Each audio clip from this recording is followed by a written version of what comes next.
3 जनवरी 2026 रात के ठीक 3 बजे कैरेकस वेनेजुएला की खामोश फिजाओं में अचानक धमाके होते हैं। अमेरिकन नेवी सील्स और ड्रोन्स ने वेनेजुएला के प्रेसिडेंशियल पैलेस मिराफ्लोर्स को घेर लिया।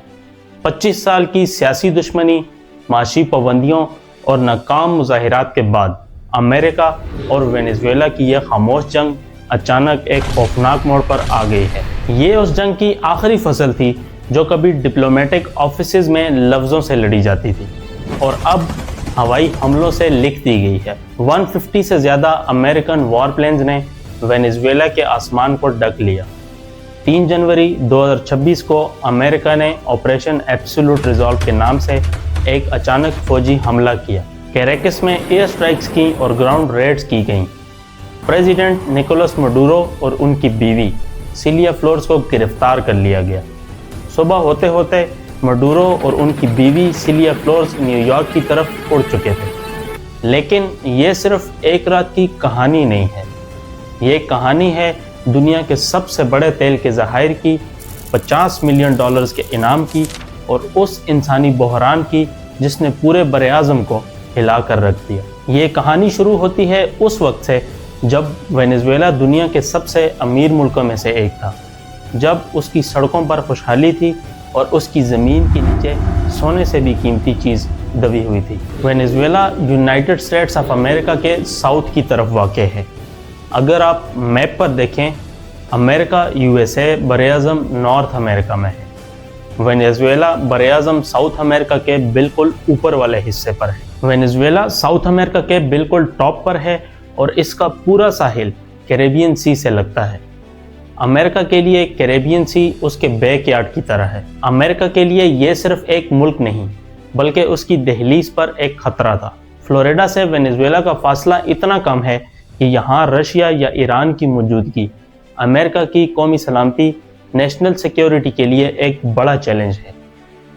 इसका जियोग्राफिकल एडवांटेज ये था कि मिडल ईस्ट से तेल लाने में हफ्तों लगते थे, लेकिन वेनेजुएला से शिप सिर्फ 4 या 5 दिन में अमेरिका पहुंच जाता है। वेनेजुएला का ब्लैक गोल्ड अमेरिका की रिफाइनरीज के लिए सबसे सस्ता और करीब तरीन जरिया था।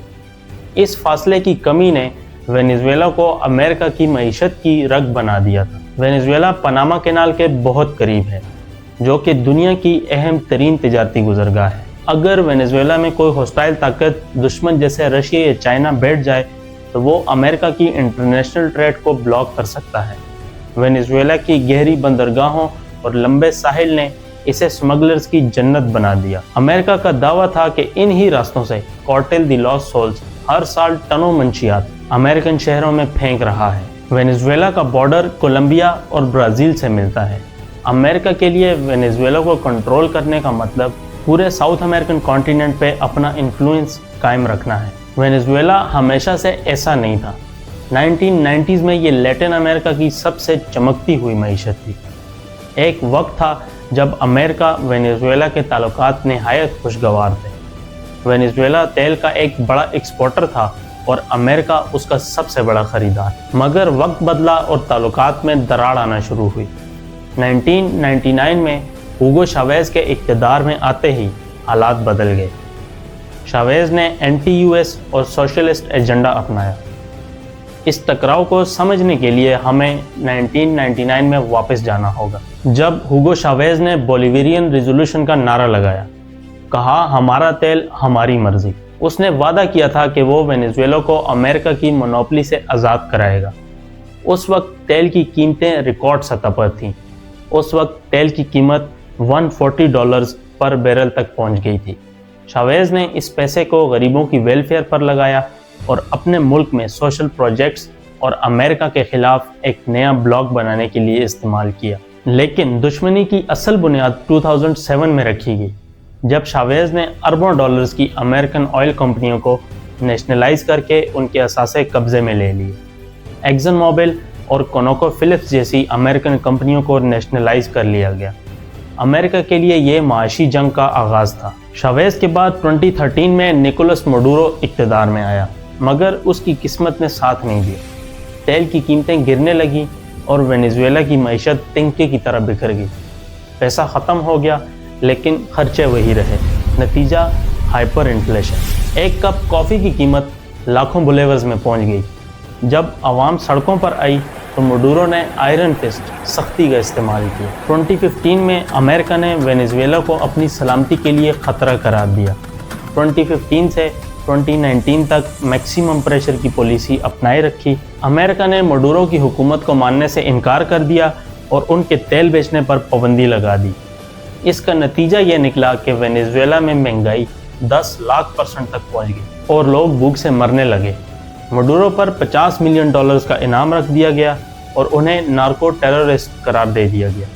अमेरिका ने सिर्फ माशी पाबंदियां नहीं लगाई बल्कि एक संगीन इल्ज़ाम भी लगाया, narco terrorism. US department of justice ने इल्ज़ाम लगाया कि मडूरो और उनका कार्टेल द लॉस्ट सोल्स, जिसे कार्टेल ऑफ द सन्स भी कहते हैं, कोलंबिया से ड्रग्स मंगवा कर अमेरिका स्मगल कर रहे हैं। वेनेजुएला अब सिर्फ एक मुल्क नहीं बल्कि अमेरिका की नज़र में एक क्रिमिनल एंटरप्राइज बन चुका है। 2025 में अमेरिका ने वेनेजुएला की मुकम्मल नाकाबंदी कर दी और समंदर अटलांटिक ओशन में उनके हर शिप्स को रोक लिया गया। और फिर वो रात आई जिसने सब बदल दिया।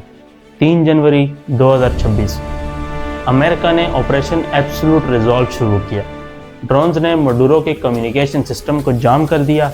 स्पेशल फोर्सेस ने मिराफ्लोर्स पैलेस में दाखिल होकर मडूरो और सिलिया फ्लोर्स को गिरफ्तार किया। प्रेसिडेंट डोनाल्ड ट्रंप ने ऐलान किया कि अमेरिका आर्जी तौर पर वेनेजुएला का निज़ाम चलाएगा ताकि मुल्क में इस्तेहकाम, स्टेबिलिटी लाई जा सके और तेल की प्रोडक्शन को दोबारा शुरू किया जा सके। इस कार्रवाई ने पूरी दुनिया को हिलाकर रख दिया। मैक्सिको, फ्रांस और रशिया समेत कई मुल्कों ने इसे इंटरनेशनल लॉ की खिलाफ वर्जी और वेनेजुएला की खुद मुख्तारी, सॉवरेनिटी पर हमला करार दिया। दूसरी तरफ मडूरो के इत्तेहादियों ने इस कार्रवाई को कॉलोनियलिस्ट एग्रेशन करार देते हुए मडूरो की रिहाई का मुतालबा किया। मगर क्या इससे मसला हल हो गया?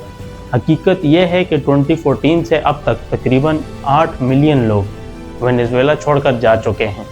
मुल्क की 80% से ज़्यादा आवाम गुर्बत की लकीर से नीचे है।